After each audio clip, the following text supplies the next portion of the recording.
Hello students, how are you all? I hope everyone is fine. I am Jitendra Kumar and today we are going to discuss a few problems of exercise 11.1. In previous video we have already discussed the introduction part of this chapter in which we have already discussed about the formulas of some particular plane figures. कुछ particular plane figures के formulas के बारे में हमने discuss किया था, formulas related to area and perimeter. Okay. Now we will discuss some problems of exercise 11.1. So let us start our today's topic.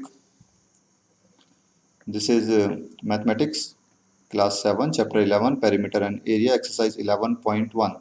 Question number 1 is the length and breadth of a rectangular piece of land are 500 meter and 300 meter respectively. कहता है कि एक rectangular piece of land है and the length is 500 meter and the breadth is 300 meter. You need to find its area in first part में हमें area find करना है. In second part the cost of land if 1 meter square of land cost rupees 10,000. हमें total cost of land भी हमें find करना है. अगर 1 मीटर स्क्वायर का जो कॉस्ट है वो 10,000 रुपीज है तो टोटल कॉस्ट कितना होगा. ओके, तो we need to find two things in this question. तो स्टार्ट करते हैं.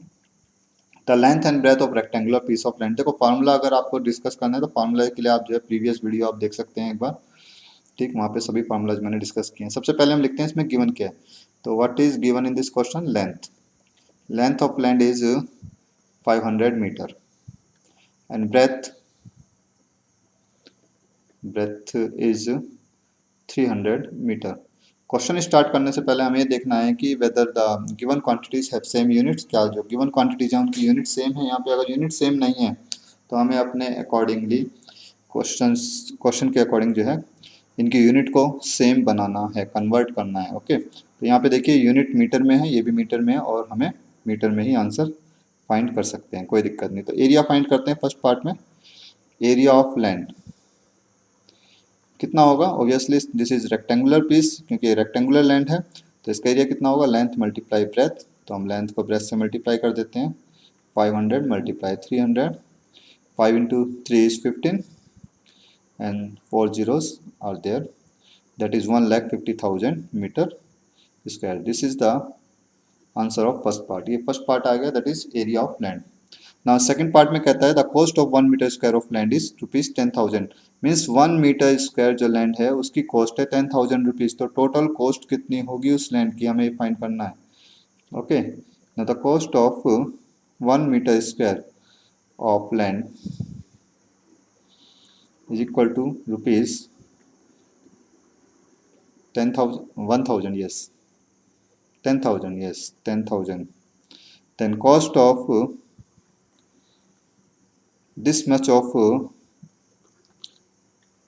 लैंड, इतने मीटर स्क्वायर लैंड की टोटल कॉस्ट कितनी होगी? तो we just need to multiply 10,000 into 1,50,000. in this way we will get after multiplying these we will get 1 5 1 2 3 4 zeros are there and 4 zeros are there. 1 2 3 4. so this is the cost of total cost of that particular land. ठीक है, उस जमीन की जो total cost होगी वो इतनी होगी. ओके, तो आई थिंक ये क्लियर हो गया होगा question. Now proceed to part question number 2. Question number 2 की तरफ चलते हैं. Question number 2 is find the area of square park whose perimeter is 320 metre. अब देखिए यहाँ पे पेरीमीटर दिया है. ठीक, हमें क्या फाइंड करना है? We need to find area. हमें एरिया फाइंड करना है. ओके, स्क्वायर पार्क का. तो पेरीमीटर कितना दिया है? पहले पेरीमीटर लिख लेते हैं यहाँ पे. Perimeter of square park.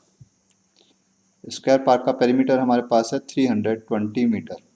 तो इस पेरीमीटर हमारे पास है, पेरीमीटर का फॉर्मूला होता है 4 मल्टीप्लाई साइड. अगर हम ये फॉर्मूला अप्लाई कर देते हैं in this way we will get the side of that particular park. उसका हमें साइड मिल जाएगा और साइड से हम फिर एरिया फाइंड कर सकते हैं साइड मल्टीप्लाई साइड करके. तो पहले मैं यहाँ पे फॉर्मूला अप्लाई करता हूँ. 4 multiply side is equal to 320. अब क्या करेंगे? यहाँ पे 4 को ट्रांसपोज कर देते हैं to get the value of side अगर हमें चाहिए. तो यहाँ पे देखिए 4 मल्टीप्लाई में तो हम जब ट्रांसपोज करेंगे इसे RHS में तो ये यहाँ पे डिवाइड में आ जाएगा and the side becomes 320 divided by 4 it will become 80. Okay, 80 metre is the side of that particular park, उस पार्क की ये साइड आ गई, लेकिन ये आंसर नहीं है, हमें क्या फाइंड करना है, हमें एरिया फाइंड करना है। Now area of park, park का एरिया कितना होगा, फार्मूला होता है हमारे पास side multiply side, in this way will get 80 into 80, that is 6400 meter square. This is your required answer. Okay, so this is the area of that particular park. तो ये था हमारा question number 2। Now proceed to question number 3। Question number 3 की तरफ चलते हैं जल्दी से। Question number 3 is find the breadth of rectangular plot of land. एक रेक्टेंगुलर प्लॉट ऑफ लैंड है, उसका ब्रेथ हमें फाइंड करना है। Okay, if its area is 440 metre square and the length is 22 metre. तो लेंथ हमें कितना दिया है, यहाँ पे लेंथ हमें दिया है 22 मीटर, उसका हमें ब्रेथ फाइंड करना है, आल्सो फाइंड इट्स पेरीमीटर, उसके बाद पेरीमीटर भी फाइंड करना है। तो पहले हम इसका ब्रेथ फाइंड करेंगे। एरिया कितना दिया है हमें, एरिया इज 440 मीटर स्क्वायर। देखिए यहाँ पे मीटर है, यहाँ मीटर स्क्वायर है, यानी कि यूनिट यहाँ पे सेम है। तो लेंथ मल्टीप्लाई ब्रेथ, ये हमारा फॉर्मूला होता है, इज इक्वल टू 440। लेंथ कितना हमारे पास 22, 22 multiply breadth is equal to 440। Transpose करते हैं 22 को, तो ये यहाँ पे इधर आके डिवाइड में आ जाएगा, 440 divided by 22। After dividing 440 by 22 we get b equal to 20 meter, that is breadth of rectangular land is equal to 20 metre. ये आ गया हमारे पास ब्रेथ। एक आंसर हमने फाइंड कर लिया है, ठीक है। Now now we need to find the perimeter.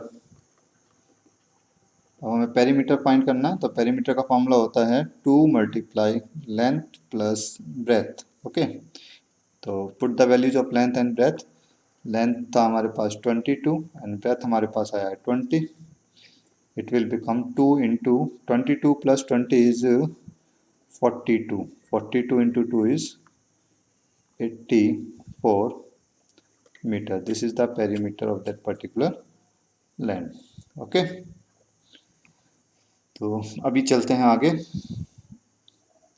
Next question की तरफ। Question number 4। Question number 4 is the perimeter of a rectangular sheet is 100 centimetre.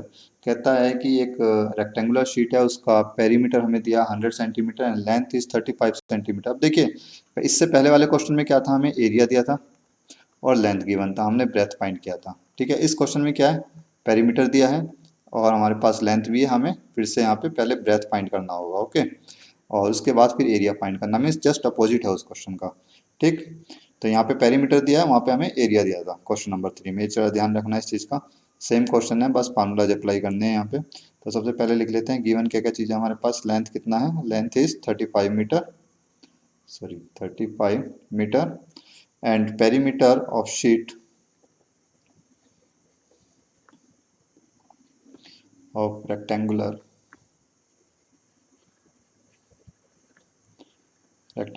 Sheet का पेरीमीटर हमें दिया है यहाँ पे 100 सेंटीमीटर। पेरीमीटर का फॉर्मूला होता है 2 multiply L plus B, length plus breadth is equal to 30, no sorry 100।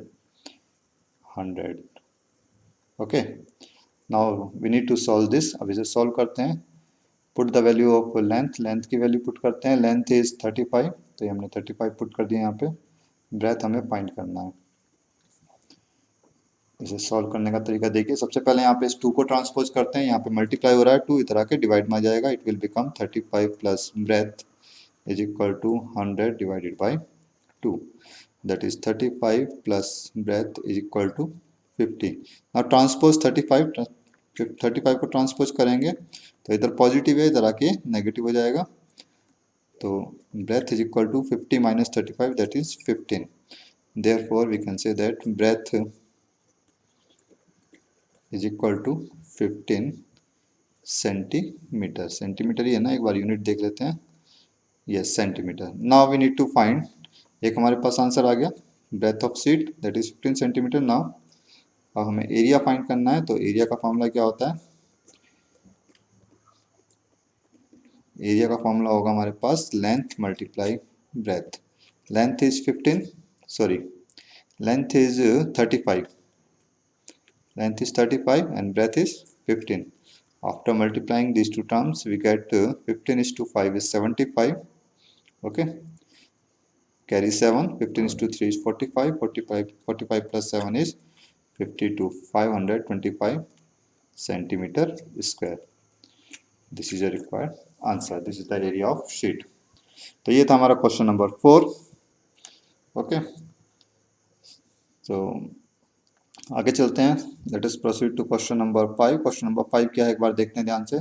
The area of a rectangular sorry square park is same as of a rectangular park. कह रहा है कि एक स्क्वायर पार्क है और एक रेक्टेंगुलर पार्क है, दोनों का एरिया सेम है. ठीक है, एरिया सेम है means length multiply breadth is equal to side multiply side. Simple हमारे दिमाग में आ जानी चाहिए क्या चीज दिया है यहाँ पे. If the side of square park का साइड कितना दिया 60 metre and the length of rectangular park का लेंथ है 90 metre, then find the breadth of rectangular park. Rectangular park का ब्रेथ हमें फाइंड करना है. ठीक है, तो पहले गिवन लिख लेते हैं क्या क्या चीजें हैं हमारे पास. साइड ऑफ स्क्वायर पार्क का साइड हमें दिया है यहाँ पे 60 metre and length of rectangular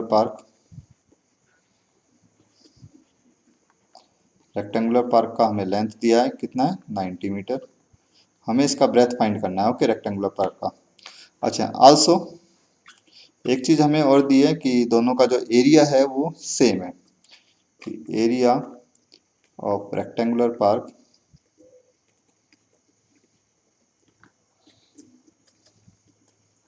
is equal to area of square park. दोनों का एरिया यहाँ पे इक्वल है. रेक्टेंगुलर पार्क का एरिया कितना होगा, obviously length multiply breadth, and the square park area of square park is side multiply side. Now we need to put the given values put करते हैं. सॉरी लेंथ हमारे पास है यहाँ पे 90, तो यहाँ पे 90 पुट कर दिया. We need to find breadth find करना है. साइड कितना है 60, तो यहाँ 60 इंटू 60 हो जाता है. It will become 90 into B is equal to 3600. Now after transposing 90 को हम ट्रांसपोज करते हैं, it will become 3600 divided by 90.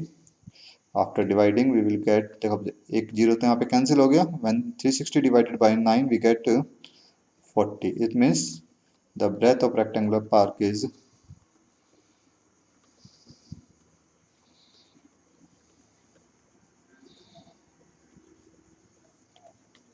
40 metre.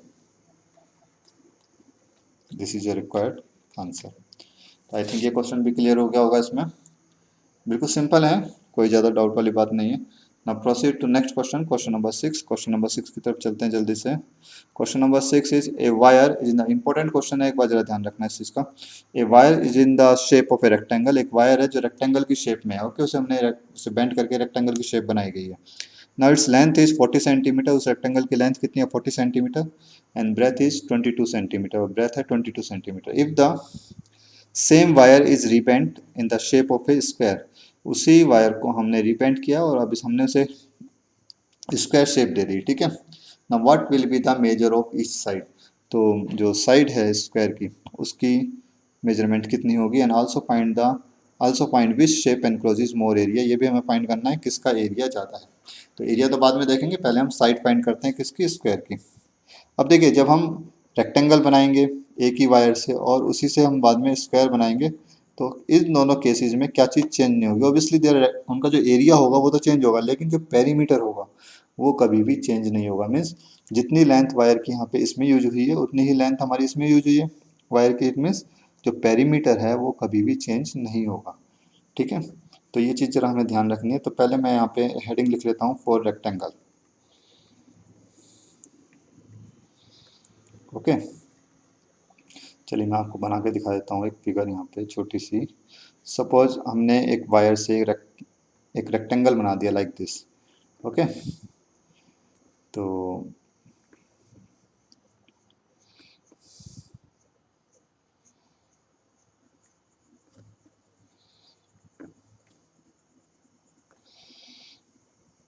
एक मिनट.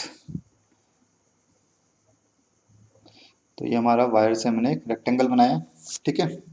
अब इसका जो हमें क्या दिया है, इसकी लेंथ हमारे पास है 40 सेंटीमीटर एंड ब्रेथ भी हमारे पास है दैट इज 22 सेंटीमीटर, ठीक है। तो यहाँ पे लेंथ लिख लेते हैं, length is 40 centimetre and breadth is 22 centimetre, okay. तो सबसे पहले हम फाइंड करते हैं इसका पेरीमीटर कितना होगा, perimeter of rectangle.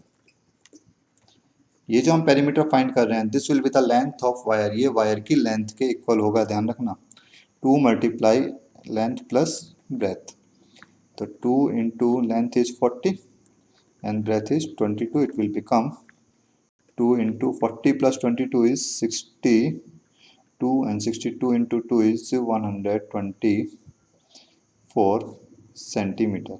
So this is the length of wire, ये वायर की लेंथ है टोटल, ओके। अब हेडिंग लिखते हैं फॉर स्क्वायर। तो जब हम स्क्वायर बनाएंगे इससे, तो वो स्क्वायर कुछ ऐसा बन के आएगा, ओके। अब इस स्क्वायर की हमें साइड फाइंड करनी है, तो ये चीज़ ज़रा ध्यान से देखना, इस स्क्वायर की साइड कितनी होगी, ओके। तो लेट कर लेते हैं the side let the side of square, square की साइड हमने मान ली कितनी है, s सेंटीमीटर, ओके, s। तो इसका पेरीमीटर कितना होगा, perimeter of square will be equal to perimeter of rectangle, ठीक है, that is equal to the length of the wire. Perimeter कितना होता है स्क्वायर का, 4 मल्टीप्लाई साइड, और इस रेक्टेंगल का कितना आया हमारे पास 124, it mean the side of square is 124 divided by 4, यहाँ पे 4 को ट्रांसपोज कर दिया, it will become 32, 32 is the side of that square.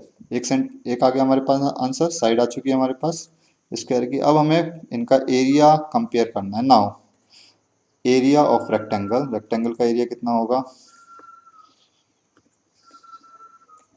Rectangle का एरिया का फॉर्मूला है हमारे पास L into B, that is length multiply breadth. यहाँ पे लेंथ कितना था, लेंथ था हमारे पास 40 एंड ब्रेथ इज 22, तो मल्टीप्लाई कर लेते हैं, कितना आएगा 40 into 22, it will become 880 metre centimetre square. Similarly area of square, square का एरिया फाइंड करते हैं, that is side multiply side. अब साइड कितना आया हमारे पास 32 इंटू यहाँ 31 आएगा, एक मिनट, 31, यस 31 इंटू 31, तो इट विल बिकम कितना हो जाएगा after multiplying this 961, okay 961 centimetre square. अब हमें कंपेयर करना है हुज एरिया इज ग्रेटर, किसका एरिया ज़्यादा है, आई थिंक यही पूछा गया है इसमें, yes. Which shape encloses more area, किस शेप का एरिया ज़्यादा है यहाँ पे, तो ऑब्वियसली यहाँ पे अगर मैं देखें तो 961 is greater than 880, therefore we can say that square encloses more area, जो स्क्वायर है उसका एरिया ज़्यादा है रेक्टेंगल से, ओके। तो ये था हमारा क्वेश्चन नंबर 6, इंपॉर्टेंट क्वेश्चन था। Now proceed to question number 7, 7 question की तरफ चलते हैं। वेट ए मिनट, यहाँ पे थोड़ा स्पेस दे देते हैं पहले, एक मिनट, फिर उसके बाद 8 क्वेश्चन देखेंगे। यस 7 क्वेश्चन देखते हैं अभी। 7 question is the perimeter of a rectangle is 130 centimetre. एक रेक्टेंगल है, उसका पेरीमीटर कितना दिया है 130 centimetre. If the breadth of the rectangle is 30 centimetre, rectangle का ब्रेथ हमें दिया है 30 centimetre and find its length, इसका लेंथ फाइंड करना है and also find the area of that particular rectangle, और उसका एरिया भी फाइंड करना है। इस तरह का क्वेश्चन अभी हमने किया भी था ऊपर, आई थिंक क्वेश्चन नंबर 3 था, इसी तरह का क्वेश्चन था वो भी। तो सबसे पहले देख लेते हैं क्या चीज़ हमें यहाँ पे गिवन है। गिवन है हमारे पास breadth, breadth equal to 30 centimetre and also perimeter, perimeter भी दिया है, पेरीमीटर ऑफ रेक्टेंगल, रेक्टेंगल का पेरीमीटर कितना है 130 सेंटीमीटर। अब देखिए पेरीमीटर का यहाँ पे फॉर्मूला अप्लाई करते हैं, 2 multiply length plus breadth, it will be equal to 130। Put the value of breadth, breadth की वैल्यू पुट करते हैं, length plus 30 is equal to 130।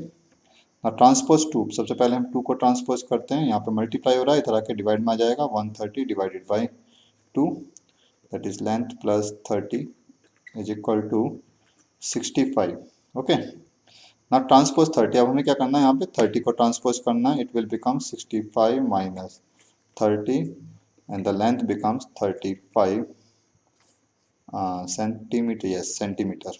Okay, तो ये आ गई हमारे पास लेंथ किसकी, लेंथ ऑफ दैट रेक्टेंगल। तो एक आंसर तो हमारे पास ये आ चुका है।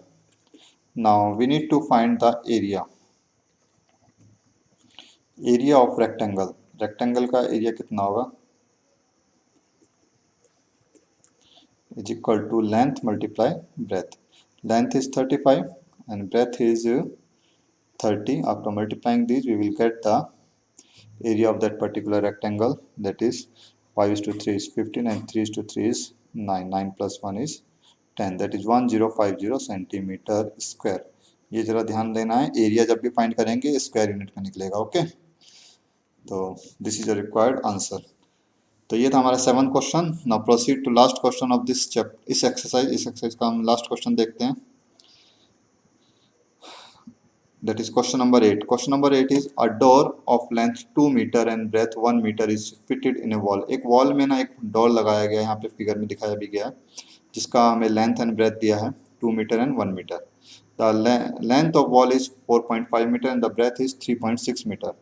जो वॉल का लेंथ एंड ब्रेथ है वो है 4.5 metre and breadth is 3.6 metre. Okay, now find the cost of white washing the wall. Wall को वाइट वॉश करने की हमें कॉस्ट बतानी है। The rate of white washing is ₹20 per metre square, means 1 metre square को white wash करने की cost कितनी है, ₹20। अब देखिए जरा पहले चीज, जब भी हम वाइट वॉश करेंगे तो ऑब्वियसली डोर पे तो पेंट किया जाता है, वाइट वॉश नहीं किया जाता। वाइट वॉश कहाँ किया जाता है, वॉल पे। तो वॉल का हमें सबसे पहले फाइंड करना है, we need to find the area of wall, that is area to be white washed. जो हमें एरिया वाइट वॉश करना है वो हमें फाइंड करना होगा। वो कैसे फाइंड करेंगे, जो हमारा टोटल रूम का एरिया है, मीन्स 4 वॉल्स का जो एरिया है, उसमें से हम माइनस कर देंगे किसका, डोर का एरिया। डोर का एरिया हमें माइनस करना होगा। ठीक है, तो पहले लिख लेते हैं डायमेंशंस क्या क्या दिए हैं हमें। ओके, तो पहले मैं हेडिंग लिखता हूँ यहाँ पे वॉल के लिए, फॉर वॉल। पहले हम वॉल के लिए फाइंड करते हैं जो भी चीज़ दिया है। वॉल का हमारे पास लेंथ है 4.5 metre and breadth is 3.6 metre. तो पहले हम इसी का एरिया फाइंड कर लेते हैं, एरिया ऑफ वॉल। वॉल का एरिया कितना आएगा यहाँ पे, length into breadth, that is 4.5 into 3.6। तो एक बार मल्टीप्लाई करके देख लेते हैं यहाँ पे जल्दी से, 4 इंटू, ओके, तो ये होगा हमारे पास 5 to 6 is 30 and 6 to 4 is 24, 24 plus 3 is 27। Okay, इसी तरीके से करेंगे ना multiply, 5 to 3 is 15, okay, carry 1, 5 4 is to 3 is 12, 12 plus 1 is 13, it will become 0, 7 plus 5 is 2, okay, and 3 plus 2 is 5 plus 1 6 and 1620 is the area of that wall and we will put decimal after 2 digit 1 2 2 digit के बाद decimal आ जाएगा, it will become 16.20 meter square of the is the area of wall. Now we need to find the area of door. तो door की बात कर लेते हैं हम जरा। डोर का लेंथ एंड ब्रेथ कितना हमें दिया है, तो एक बार देख लेते हैं ऊपर। The length of door is 2 metre and breadth is 1 metre. Okay, तो length of door is 2 metre and breadth is 1 meter, then area of door is, door का एरिया कितना होगा, obviously length into breadth, it will become 2 multiply 1 that is 2 meter square. Now area to be whitewashed, area to be whitewashed, जिसे हमें white wash करना है वो area कितना है, is equal to area of wall, wall के area में से माइनस कर देंगे एरिया ऑफ डोर। तो वॉल का एरिया हमारे पास आया है कितना 16.20 minus 2, it will become 14.20 metre square. Okay, तो ये आ गया हमारे पास वो एरिया जो हमें वाइट वॉश करना है। नाउ हमें रेट दिया हुआ है वाइट वॉशिंग का, एक बार देख लेते हैं। Rate of white washing is ₹20 per metre square. तो total cost of white washing कितना होगा? Okay, rate of white washing is